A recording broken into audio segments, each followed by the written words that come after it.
Air sign. Gemini, Libra, and Aquarius, hello my dear. Welcome back sa ating YouTube channel. My name is RJ, your tarot card reader. At ang gagawin natin ngayon my dear is yung ating daily reading para po ito sa araw ng May 26, 2026. Titingnan po natin kung ano yung mga eksena, kaganapan at kung ano-ano pa na maaari mong makasalubong sa araw na ito. Pero bago tayo mag-start ng ating reading, magpapasalamat po muna ako. Maraming salamat po sa ating mga abangers, sa mga walang sawang naghihintay ng kanilang readings. Maraming salamat po. Gusto ko rin pong pasalamatan yung mga napadaan, napasilip lang po sa ating channel. Thank you so much for dropping by. And maraming salamat po sa ating mga bagong subscribers. Ayan, welcome po sa ating channel. I hope na mag-enjoy po kayo dito at mahanap po ninyo kung ano po yung hinahanap ninyo sa channel na ito. Kagaya po ng lagi kong sinasabi, ang tanging hiling at dasal ko po sa ating buong may kapal na ang mga readings na ginagawa ko ay nakakatulong po sa ating lahat. Let's go na tayo. Water, air sign pala. Bakit nasa utak ko si water? Air sign. Gemini, Libra, and Aquarius. Sorry naman. Okay, so let's go tayo. We have here, sabi, I feel unbalanced and uneasy. I don't know what to do to fix it. Okay, once again, I feel unbalanced and uneasy. I don't know what to do to fix it. Okay, baka mayroon mga bagay my dear na hindi mo nagugustuhan. Okay, unbalanced, ibig sabihin parang hindi komportable. Uneasy, baka nahihirapan ka sa oras na ito. Hindi mo alam paano siya ayusin. Hindi mo alam kung paano siya ibabalik sa dati, no? Hindi mo alam kung paano aayusin itong nararamdaman mo, itong unbalanced na pakiramdam, itong uneasy na pakiramdam, no? Baka nahihirapan ka sa araw na ito. Okay? Or pakiramdam mo may mga bagay na nagiging out of control na. Okay? So, dagdagan natin, my dear. Let me see. Air sign. Gemini, Libra, and Aquarius.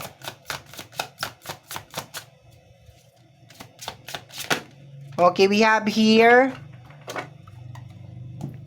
blind date. Sa energy ng blind date, it's more on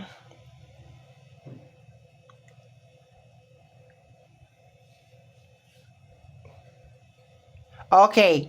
So, ang nakukuha ko dito, my dear, is hindi sure na connection. Okay? It's more on relationship, my dear, ang tatamaan nito, my dear. Okay? So, maybe nag-start kayo sa blind date, maybe nag-start kayo sa dating app, baka nagkakilala kayo sa social media or whatever. Pero itong unbalanced na energy at saka uneasy is konektado dyan. Okay, konektado siya dyan, my dear. Parang merong nagiging out of control between the two of you. So, relationship to, my dear. So, sa araw na to, parang meron mga bagay na parang hindi mo nagugustuhan sa loob ng connection. Okay? Nagiging out of control, wala na sa balance, wala na sa ayos, nahihirapan ka na dun sa connection, okay, hindi ka na komportable. There's a tendency, my dear, na gusto mong ibalik sa dati kung ano man yung connection, like kung kaya mong i-rewind, ibalik lahat sa dati, gagawin mo. Pero sad to say, ito na yung sitwasyon na nangyayari and nag-aagaw yung dalawang energy. Okay? Posibleng kaya nagkakaganito ka is because gusto mong i-save yung connection or gusto mong i-save yung relationship, pero at the same time, parang hindi mo alam kung paano mo siya i-save. Okay? Yun ang nakukuha ko. Tingnan natin, my dear. Additional cards pa tayo.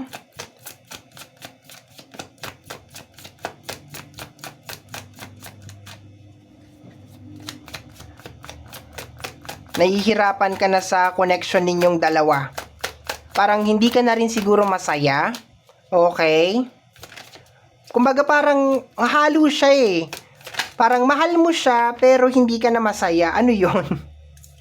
Okay, we have here The shared table. Connection, belonging. Okay, so parang pamilya to, family energy talaga siya, my dear. Okay, makikita mo, baka relationship talagang tatamaan nito, my dear. Okay, baka nagsasama kayo, or baka pamilya, ayan. Pero may something off na nangyayari. To the point na merong mga pagkain sa lamesa, may mga inumin. Okay, dito meron din inumin. Baka may kinalaman to sa pagiging stable. Ibig sabihin, yung nagiging problema ninyo sa pang-araw-araw is yung pagkain, yung mga bills, yung mga ganyan. Okay, yun na nakukuha ko dito. No? So, sa araw na to, my dear, medyo nagiging komplikado yung sitwasyon sa loob ng relationship, my dear. Okay. And nakikita mo, my dear, na parang may problema, may kinakailangan ayusin sa loob ng relationship, pero hindi mo alam kung paano mo siya ayusin. Okay, yun ang nakukuha ko dito. Nakakalungkot naman to. No, gusto mong i-save yung relationship, pero I think, my dear, kaya ko nakukuha, my dear, na mahal mo naman, you love naman, because meron naman talaga na love. Masyado lang talagang highlighted yung mga problema na nangyayari sa loob ng relationship, kagaya yung mga obligation, mga responsibility, problema sa pagkain, problema sa mga bills. I think yun ang nagiging nangyayari dito, my dear. And there's a tendency na hindi mo alam kung paano mo mababalance to, kaya parang yung na-highlight, okay, medyo iaano ko lang, mahal mo siya, pero nahihirapan ka. So, ang hirap nito ipaliwanag, my dear. Kasi, wait lang. Okay, I'm back. Medyo nababothered kasi ako dun sa candle, maubusan na siya ng wax, kaya naglagay ako ng wax. I think, parang, let me just say this, siguro hindi lang siguro kayo prepared. No, yun ang nakukuha ko dito. Parang hindi lang siguro kayo prepared sa ganitong mga senaryo. Yun. Okay naman kayo, you are good, pero I think parang sinusubok kayo ng panahon. Okay, my dear? So this is the time, my dear, na parang pag-usapan nyo talaga yung mga bagay-bagay, or maging open ka, my dear, sa partner mo, sa kung ano yung nararamdaman mo, and baka ma-work out ninyong dalawa to, kasi nararamdaman ko, my dear, the love is there. Yun nga lang, parang ang sumisira sa relasyon ninyo or sa connection ninyo is yung mga pang-araw-araw na nangyayari, yung mga problema. And siguro kung magagawa ninyong ma-balance to, magagawa ninyo mapag-usapan tong mga bagay na ito, my dear, I think magiging okay yung lahat. Ma-save ninyo tong relasyon na to, my dear, okay? Sabi mo kasi dito, I feel unbalanced. Okay, siguro, 'di ba, may hindi balance na nangyayari talaga sa loob ng relationship. I feel uneasy. Nahihirapan ka. I don't know how to fix it. No, so hindi mo alam kung paano mo siya aayusin. So ano lang, my dear, advice ko lang today is more on being open to your partner. Okay? So being open to your partner, i-share mo kung ano yung problema. Baka kailangan mo lang iiyak diyan, my dear. So kung kinakailangan mong iiyak mo 'yan. Kasi 'di ba, sayang naman yung relationship. Ako nanghihinayang ako sa mga relationship na ganito yung energy, na okay naman kayo, sinusubok lang talaga kayo ng panahon, sinusubok lang talaga kayo ng mundo, okay. So, madalas kasi ang mga paghihiwalay is hindi naman talaga sa inyong dalawa nang gagaling. Minsan galing talaga yan sa mundo, sa temptasyon, sa problema. So, kung kaya ninyong pag-usapan at kaya ninyong i-work out ito, bakit hindi? Okay? So, tingnan natin, my dear. Additional cards pa tayo. Nakakalungkot. No, kasi mukha naman kayong okay. Baka hindi lang talaga kayo ready sa mga ganito. Parang siguro parehas bago sa inyo to, itong nangyayari, no? Parang this is the first time siguro na na-encounter nyo to sa buong buhay ninyo. Kaya parang hindi, or baka this is the first time na na-encounter mo tong ganito, my dear, sa buong buhay mo. Kaya ang hirap talaga niyang ayusin, ang hirap talaga niyang i-balance, no? Lahat naman ng first time, 'di ba, nakakagulat, nakakatakot, nakaka-shock, 'di ba? Pero pag ano na 'yan, pag naulit yan ulit the second time around, hindi na siya ganun kabigat, no? Parang mas master mo na yung mga bagay-bagay. Baka parehas lang talaga first time, 'di ba? First time niya sa ganitong sitwasyon. First time kayong subukin ng mundo, ng pagkakataon, okay? So tingnan natin, my dear. Baka for some of you, nakakaramdam kayo ng drain or ng pagod, di ba? Or baka parehas kayo nakakaramdam ng drain or ng pagod, di ba? So, tingnan natin, my dear, what is going on. Kuha tayo ng tarot. Okay, we have here the energy of the Ten of Cups. Ayan oh, happy family to, my dear eh. No, baka napipressure lang talaga kayo, my dear, sa mga obligation, sa mga responsibility. Pero dahil naka-upright to, my dear, okay, dahil naka-upright to, malaki ang posibilidad na kaya pang ma-save tong relationship na to. No, kailangan lang talaga ninyo magtulungan. Ito yung panahon na kinakailangan ninyo magtulungan, kinakailangan ninyo mag-usap, 'di ba? Kung meron mga kinakailangan baguhin sa loob ng relationship, baguhin, 'di ba?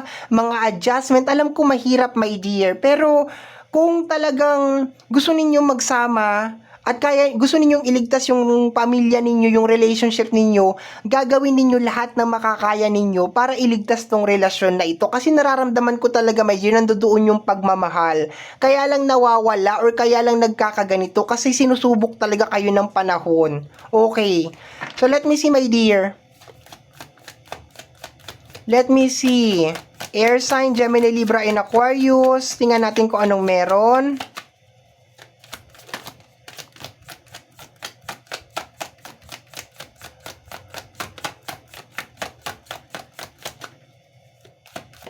Okay, with the Ace of Cups.